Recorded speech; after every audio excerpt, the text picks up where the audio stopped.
Herkese merhabalar. Çiçeğin tariflerine hoş geldiniz. Bugün sizlerle tam ölçülü, tam kıvamında kayısı reçeli tarifi hazırlıyoruz.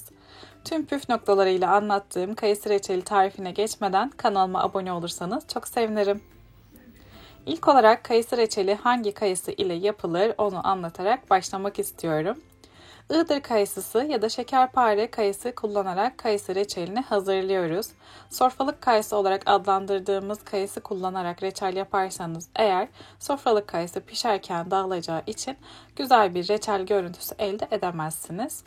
Ayrıca şekerpare kayısı çok daha lezzetli oluyor biliyorsunuz. O yüzden şekerpare kayısının reçeli çok daha lezzetli ve güzel olacaktır. Kayısıları ortadan ikiye kestikten sonra tekrar her bir parçasını 4 parçaya keserek hazırlıyorum ben. Eğer kullandığınız kayısılar küçük ise sadece ortadan ikiye keserek de hazırlayabilirsiniz. Kayısı çekirdeklerinin içlerini kullanacağım şimdi. Tatlı çekirdekli bir kayısı olduğu için çekirdekleri kırarak kayısı çekirdeklerin içine böyle tek tek çıkarıyorum. Şekerpare kayısı kullandığım için çekirdekleri tatlı. Eğer sofralık kayısı kullanırsanız çekirdekleri acı çıkabilir. Kayısı çekirdeklerini bu şekilde çıkarttım. Gördüğünüz gibi şu an kabuklu haldeler. Şimdi hemen çıkarmış olduğumuz bu çekirdekleri suya ıslattım. Bir 10-15 dakika bu şekilde dinlendirdikten sonra kayısı çekirdeklerinin kabuklarını soyarak hazırlıyorum. Eğer kabuklu olursa reçelin içerisinde yerken biraz sert ve ağza daha kötü gelebiliyor. O yüzden mutlaka kabuklarını soyarak hazırlıyoruz. Şimdi sıra geldi kayısı reçelinin şeker oranını ayarlamaya. Bunun için şöyle büyükçe bir kase ile hazırlamış olduğum kayısıları ölçerek büyük bir tencerenin içerisine alıyorum. Şöyle her seferinde bir kase dolusu olacak şekilde kayısıları dolduruyorum ve tencerenin içerisine aktarıyorum.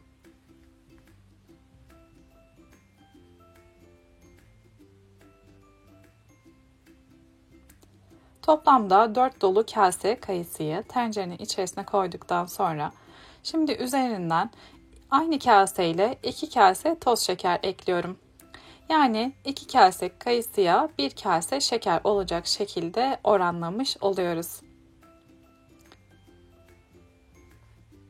Şimdi 3 kase daha tencerenin içerisine kayısı ilave ediyorum. Ve üzerinden 1,5 kase toz şekeri de ekledikten sonra bu tencere artık hazır.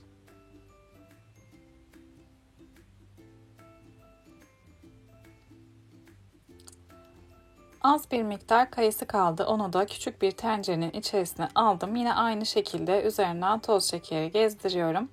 Ve hazırlamış olduğum bu kayısıları bir gece dinlendirdim.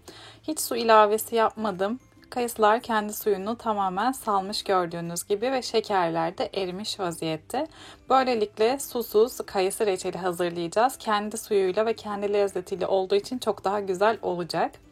Reçelin altını açtım. Orta ateşte yavaş yavaş pişmeye başladı ve pişmeye başladıkça da köpürmeye başlıyor. Gördüğünüz gibi üzerine bayağı bir miktar köpük var. Şimdi köpüğünü söndürmek için bir çay kaşığı dolusu tereyağı ekliyorum kayısı reçelinin içerisine ve tereyağını şöyle bir karıştırıyorum. Reçelin içerisine tereyağını karıştırdıktan sonra köpüğünü yavaş yavaş söndürecek ve reçel kaynamaya devam ettikçe köpükten eser kalmayacak. Bu da çok güzel bir püf noktası. Reçeller kaynarken oluşan köpükleri indirmek için çok güzel ve rahat bir yöntem diyebilirim. Hazırlamış olduğumuz çekirdekli kayısı reçeli kaynamaya başladıktan sonra 30 dakika kaynatıyorum. Kaynamaya devam ettikçe kıvamı zaten koyulaşıyor, güzelleşiyor. Orta ateşte yarım saat pişiriyoruz.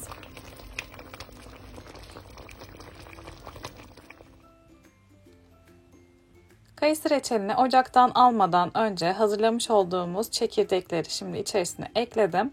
Bu şekilde de 5 dakika daha pişireceğim. Toplamda 35 dakika pişmiş olacak kayısı reçeli. Şöyle hemen size kayısı reçelinin kıvamını göstermek istiyorum. Özellikle suyunu göstereceğim. Reçelin suyunun kıvamı böyle akarken kesintiye uğramıyorsa, devamlı bir şekilde akıp yoğun bir kıvamdaysa eğer olmuş demektir. Zaten soğudukça da kıvamlanacak. Pişirdiğimiz kayısı reçelinin daha lezzetlenmesi ve kıvamlanması için güneşte kurutacağım bir gün boyunca. Gördüğünüz şekilde tepsilere bölüştürdüm. Bir kısmı da tencerelerin içerisinde.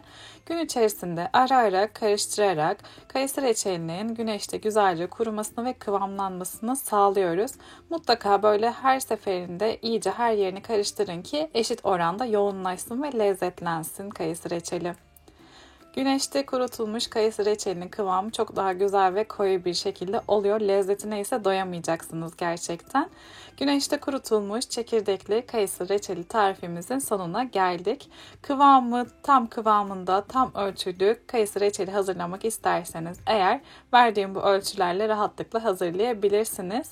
Kayısı reçeli tarifimi deneyecek herkese şimdiden afiyet olsun. Yeni tariflerde görüşmek dileğiyle. Hoşça kalın.